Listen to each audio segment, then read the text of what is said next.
Hello, everybody. Welcome to our intermission webinar today. We're so happy to have you here.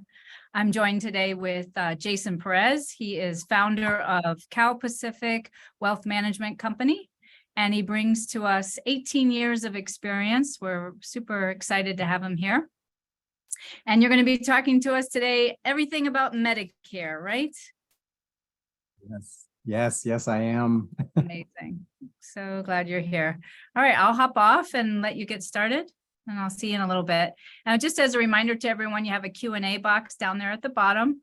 You're welcome to put any questions in as Jason goes along. We have somebody moderating for us, so please chime in, ask questions, and engage with us. We're happy you're here.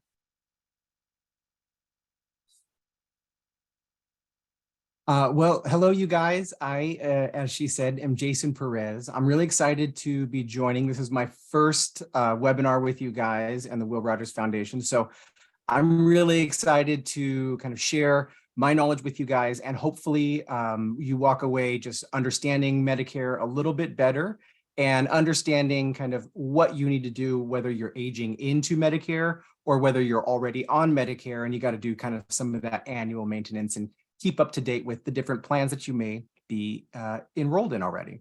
So again, I really hope that this session can demystify some confusion around Medicare. It's not simple. So if you feel like you were very confused, you're not the only one. I work with folks almost on a daily basis, trying to understand Medicare and what their options are, what they need to make decisions on, and the impacts of those decisions on their everyday lives and their everyday lives impact on their Medicare decisions too. So let's go ahead and get started. I think what we're going to do today is first, I'm going to the plan, I should say, is to cover parts A and B. Those are really the foundation of Medicare, actually called Original Medicare. Those two parts A and B combined are considered Original Medicare.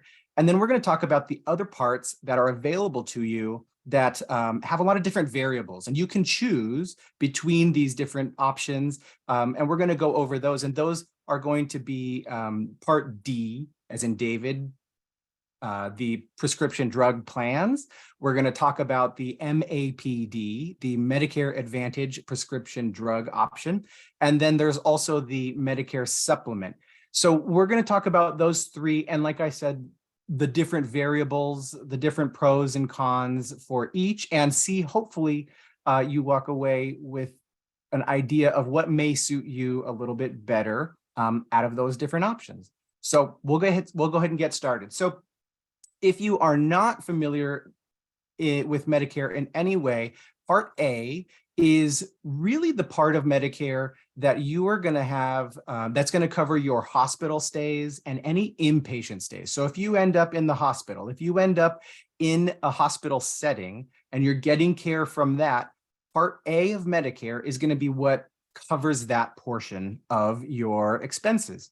Now, Part B, as in boy, that covers all of the outpatient and the doctor services. So if you end up going to your normal primary care physician, or you need to get treatment from a specialist that's not in a hospital setting, Part B is going to cover that portion of your medical expenses. Now, with Part A and Part B, what we have is kind of that inpatient, hospital, outpatient, doctor coverage. It seems very, very comprehensive, but there are some gaps in there that we would then add on some of those extra plans that I was talking about earlier.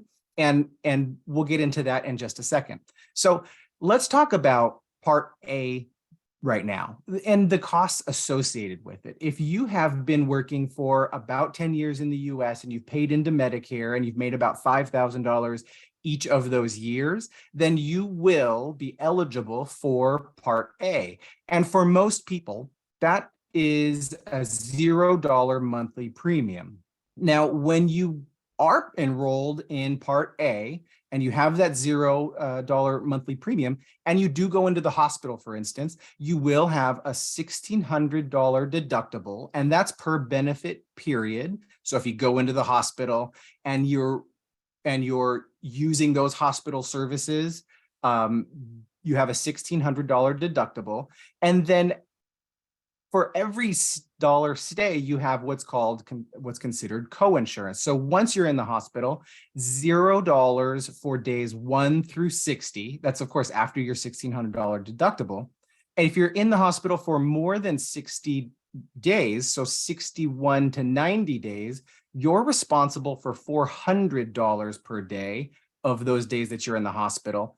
And then after that portion, 91 plus days, you have what's called these lifetime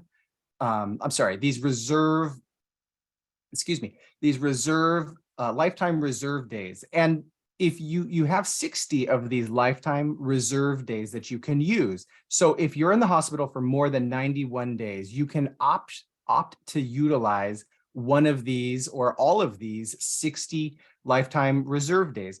That co-insurance is you're responsible for $800 a day, and the remainder of the expenses Medicare will cover. Now, here's the thing. After you run out of those lifetime reserve days, let's say you're in the hospital for months. Now, at that point, you've ran out of reserve days. You are responsible for the remainder of the costs associated with that hospital and inpatient stay. Now, I talked a little bit about the benefit period, and what a benefit period is the moment you enter the hospital.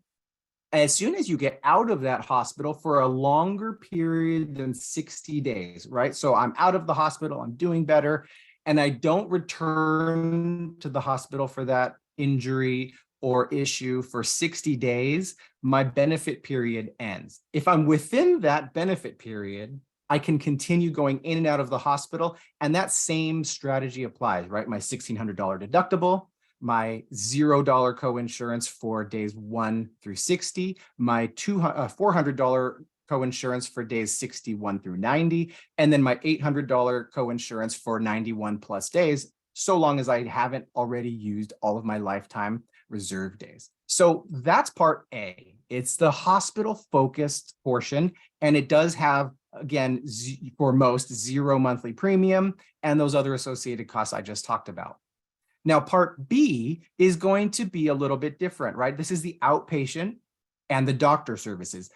The majority of you using your Medicare will probably rely around doctors and outpatient services.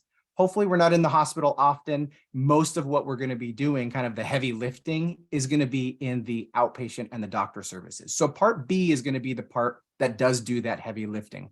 Now, part B does have a monthly premium, and that kind of opens up the Medicare gates. So for most people, there's the base part B as in boy premium of $164.90. That's based on your income level, and that could have a surcharge and cost you as much as $560 per month. But for most, it's going to be that $164.90, and that then gives you access to Part B, and that's going to be an 80-20 plan. So when you utilize services in Part B, whether it's doctor, whether it's outpatient, you're going to have a $226 deductible. And then once that's met, once that $226 deductible is met, it turns into an 80-20 plan. You now have insurance. So let's just imagine you have a doctor visit, you need an outpatient surgery, and that surgery is all covered under Part B. You've met your $226. The cost of that surgery, 80% of it, Medicare is going to take care of. 20% of it, you're going to be responsible for. So you kind of have this cost sharing component to it. Now, I spoke a little bit about that monthly premium. So the monthly premium for Part B, as in boy, is affected by income levels that are on your taxes from 2 years ago. So this is called the IRMA, the income related monthly adjusted amount. So the surcharge, like I said, was based on your tax return from 2 years ago. And that surcharge can apply to Part B as in boy, as well as Part D as in David, your prescription drug plan. And that base for 2023, looking back 2 years, is about $97,000 or less for single filers and $194,000 or less for joint filers. So if you are under those thresholds, then your monthly Part B premium is just going to be that $164.90. Above that, that's when we start to kind of see the surcharge, and it has a kind of a ratcheting tiered system where the more that you make, the higher that monthly IRMA is going to be. And like I said, the max IRMA for 2023 is the $560.50. You really have to be making quite a bit of income to be up in that range. So for most, $164.90 is going to be the Part B premium.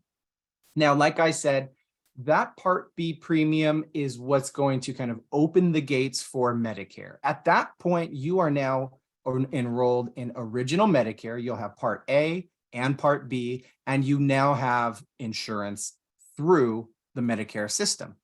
Now, part of what I do as a CFP, a certified financial planner, is really to try and look at everything very holistically. Right. So some of the things that you do, like maybe buying and selling quite a bit of investments that kicked off some taxes, or flipping some homes that you did 2 years ago, that could then impact this year's Medicare costs. So when we look at making financial decisions, we always have to consider how your everyday life could influence and affect your Medicare costs, and then how your Medicare costs can influence and affect your everyday life, because they are integrated, they are related.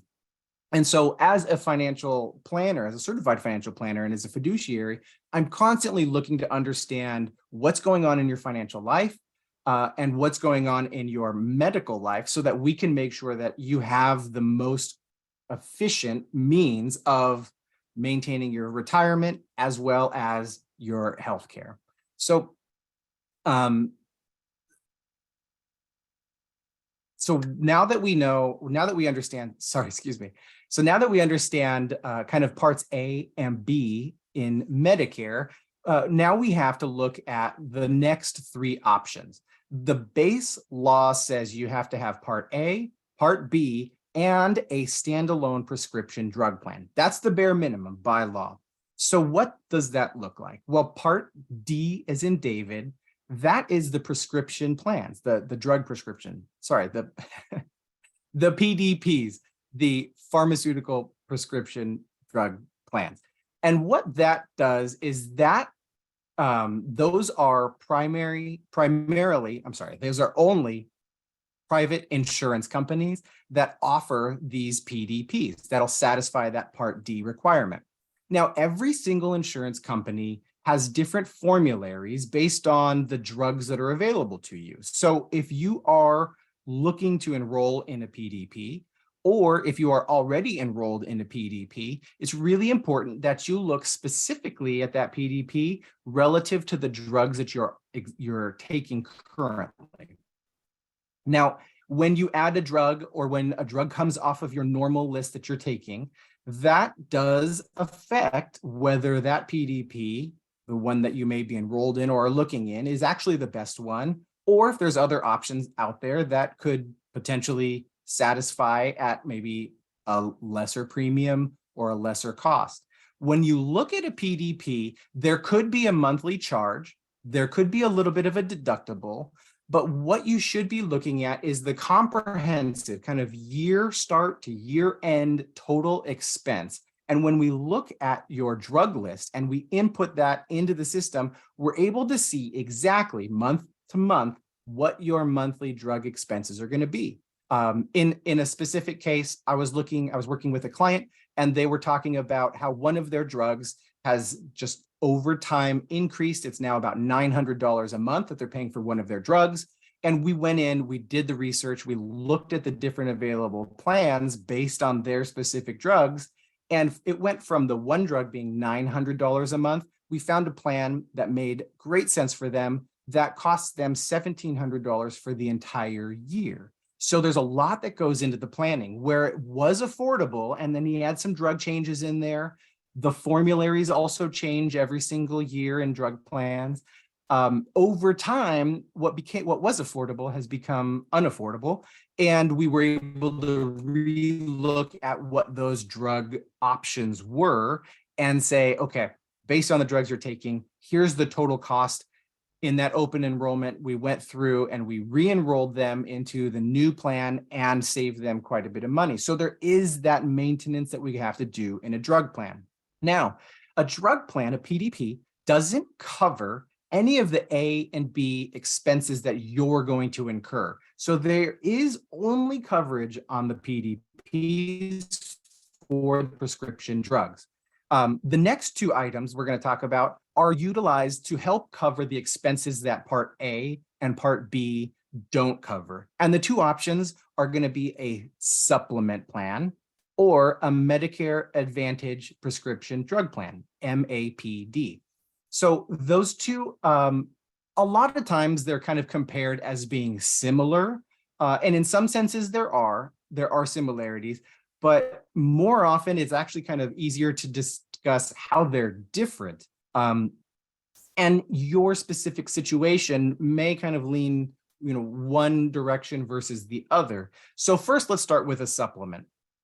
A supplement is designed to kind of cover those expenses that Part A and Part B, boy, don't cover, right? We had an 80-20 plan and we had that kind of co-insurance with the Part A if you were in the hospital. And then your Medicare supplement is designed to kind of sit alongside that and cover any of those extra expenses. So the Part C so the supplement plan, that's not Part C, my fault.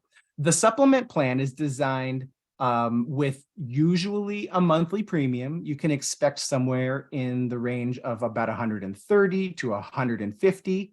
I have seen a little higher or lower, but typically that's what you should be expecting. And there's also many carriers to choose from.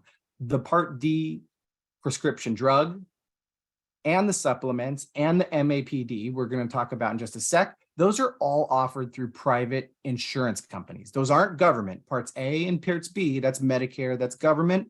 Everything else we're going to be talking about and available to you, that's going to be private insurance carriers. So when we're looking at supplements, we see a lot of different carriers. And part of what's important is to understand that there's a couple ways to look at a supplement. Number one is by going directly to the companies themselves, right? You're going to talk about what plans they offer, how they could help you, what the great benefits are, and see the different options within that specific drug plan. You could also go to someone who's an independent and represents quite a few different drug plans and compare across insurance companies. So we might be looking at 4 or 5 or 6 or more different insurance companies. Now, one thing to remember is that because there's several different plan options and carrier options, you have to really do that research to say, okay, in your specific situation, what does make the most sense? There's 3 real options that I see in Medicare. Number one is this baseline law where it says you need Part A, Part B, and a prescription drug plan. If you were kind of to say we're looking to create a plan or a pathway, that's just going straight down the road, right? You're doing the bare minimum legal. Now, though, if in that situation, if you were to, let's just say, go into the hospital, were in the hospital for several months, came out of the hospital, you had a lot of recovery, a lot of doctors, maybe some surgeries, outpatient surgeries, you could, in theory, and this isn't maybe that unrealistic, but let's just say you ran up a $5 million bill. With Part A, Part B, and a D, no supplement and no Medicare Advantage plan, you're on the hook for $1 million of that. That's at 80-20%. If you add in a supplement, you're going to pay $226. That's the supplement deductible. And then everything else on top of that is going to be covered. So your out of pocket for that experience, if you had a supplement, is going to be $226. That's the beauty of either adding a supplement or a Medicare Advantage prescription drug plan. Now, a couple different options within the supplement, and you might have heard, okay, we have Plan A, Plan B, Plan N. So the most comprehensive available right now is going to be a G plan. That's really going to cover a lot of the different areas of costs that you might associate with. And also what that's going to do is it's going to give you the most comprehensive coverage in your medical space.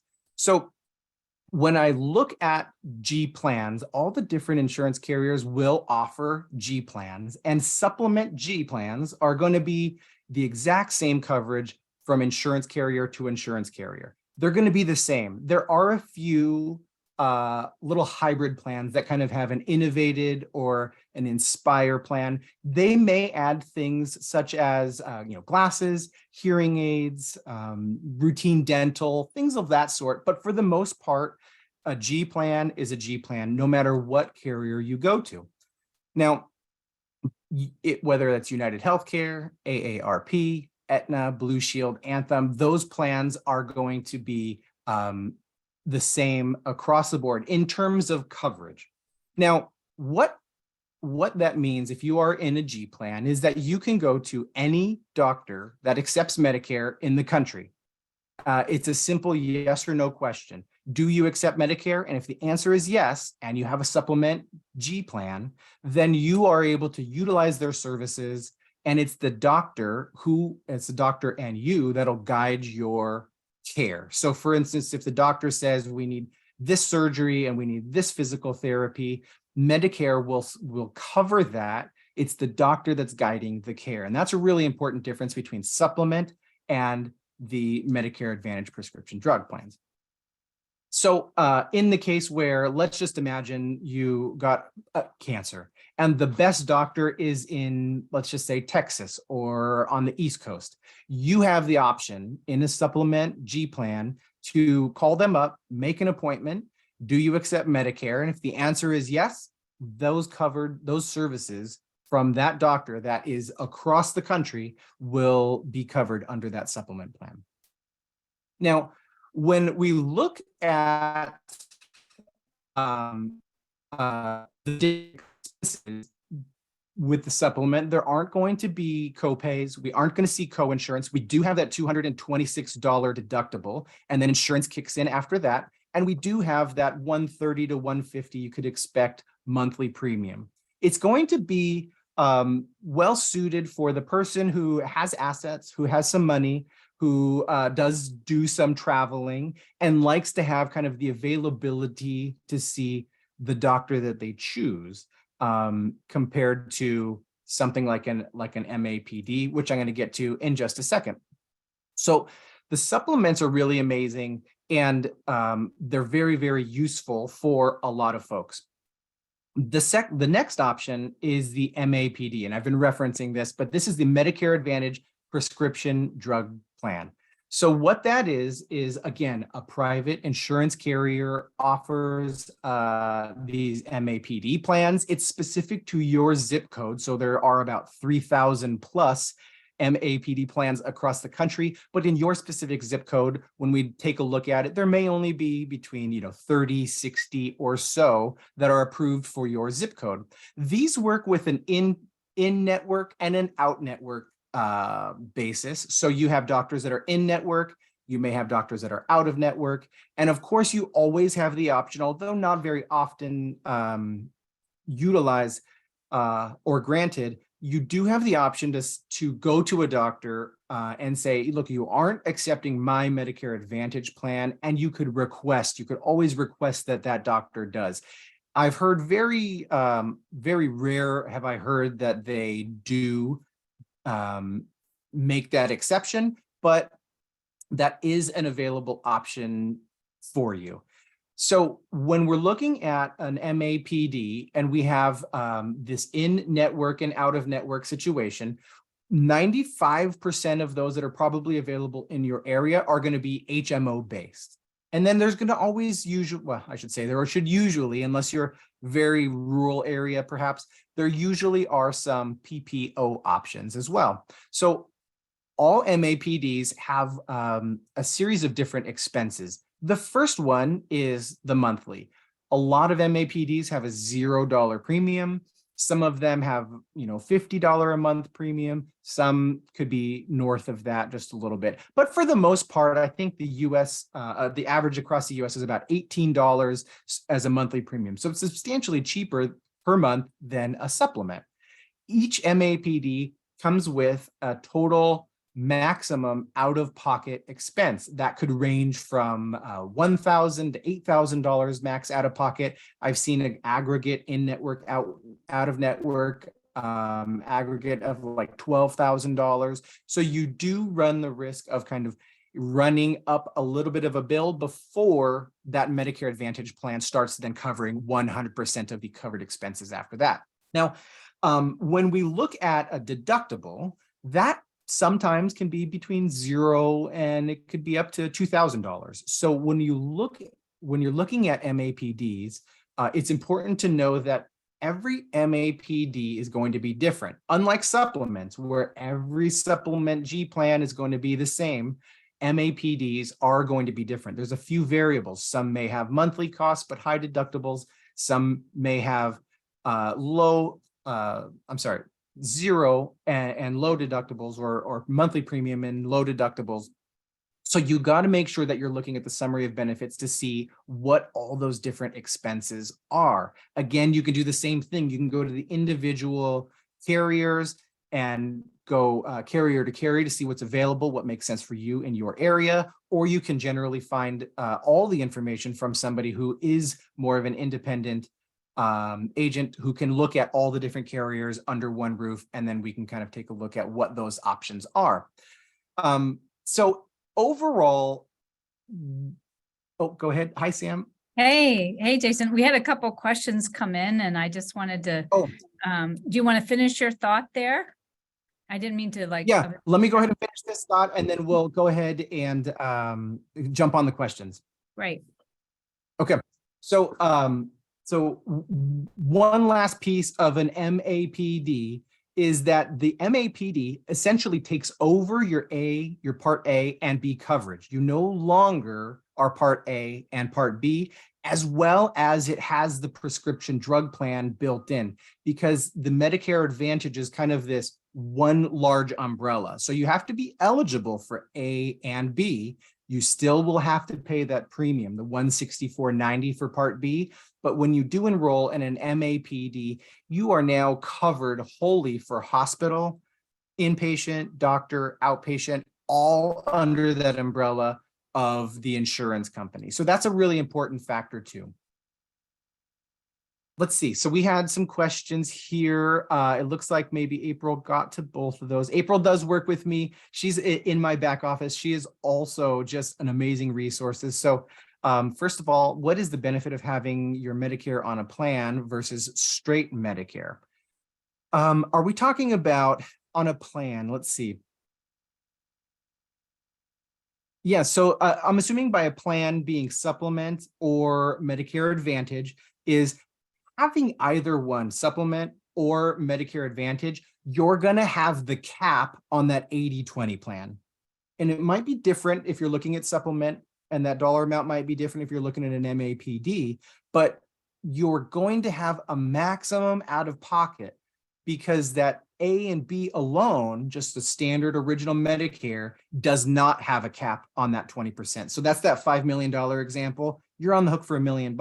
If you have an MAPD or a supplement, that's going to tamp that max out of pocket down either to $226 or whatever that max out of pocket is based on the MAPD that you have enrolled in. All right, we have another one. I currently have Medicare. I do not have enough funds to pay for a sup plan. I've attempted to apply for Medicaid, but I was told I make too much. What are my options? So April just nailed it right there. A Medicare Advantage plan might be a really good way to go. Like we were talking about, we have some plans that may be available in your area. There are some Medicare Advantage prescription drug plans that will cover the cost for Part A, Part B, as well as your drug costs that have potentially a low or a $0 premium. So when you're looking at options, supplements tend to be a little bit more expensive on the month-to-month aspect. But the Medicare Advantage might be a really good option. And it's most definitely a better option than just having Part A, Part B, and Part D with nothing to cover that gap in the middle. So you should have a supplement or an MAPD at the minimum to make sure that you have that cap on that 20% that you would be responsible for. All right, I see another question just came in. All right, do different plans have different nursing home coverages, or is it all the same? So different plans do have different coverages. Now, no long-term care, traditional long-term care expense is covered by Medicare or a supplement or your drug plan or an MAPD. So that is not kind of included in this question. The long-term care expenses truly are an additional cost that's not really covered in here. Now, in certain cases, if there is a medical necessity, for instance, like a rehab or a temporary facility, Medicare may be able to cover that. And also your supplements also may be able to cover that. It all depends on, like I said, what plans you do enroll in, the specific plans and carriers, if you're looking at an MAPD, to see what is covered or what isn't covered. But there will be some skilled nursing facility. There will be some medically necessary rehab stays, for instance, that will be covered under Parts A and B. And those other supplements may add to that. But we'd have to look at the specific plan, which unfortunately there's so many and it's so specific that we can't get into today. So the answer is possibly yes. That was great, Jason. Yeah, I just wanted to comment on that one because we get that question a lot here at Will Rogers is, oh, I have Medicare, it's going to cover my parents or my spouse's long-term stay, and it's really hard to break that news to folks because it seems to shock a lot of people. So I was really glad that you touched on that, because I think if everyone who's watching this just walks away with that one little piece, that's going to help them. Also, what you were saying about the supplemental plan, we've seen so many folks use their supplemental plan and it just saves them so much money. So is there a time frame where you have to sign up for the supplemental plan? Yeah, so we are going a little bit over, but there are different enrollment periods. So if you are aging into Medicare, so you are approaching 65 years old, you're going to have an initial enrollment period, which is the 3 months before your 65th birthday. It'll include the month of your 65th birthday and then 3 months after your 65th birthday. So you're going to have like a 7-month window where that's called the initial enrollment period. You can enroll in Parts A, you can enroll in Parts B, and you can essentially pick anything on Medicare's shelf, private as well, the different options, the different private insurance options we talked about, and with no underwriting. So this is a really good opportunity, and why I would always recommend, if you are eligible and you don't have coverage that is group plan coverage, for instance, this is a good time to take advantage. You'll have two options if your Part A and B, boy, start at the same effective date. You're going to have two options to pick anything on Medicare shelves with no underwriting. The day of, and then 12 months later. Once you're past that initial enrollment period, let's say you go 2-3 years and you didn't pick a supplement or a Medicare Advantage, you would have to go through underwriting to get into a supplement. And that's just a real simple 5-question, 6-question, have you ever been hospitalized? Do you take medications for? Do you have recurring health issues?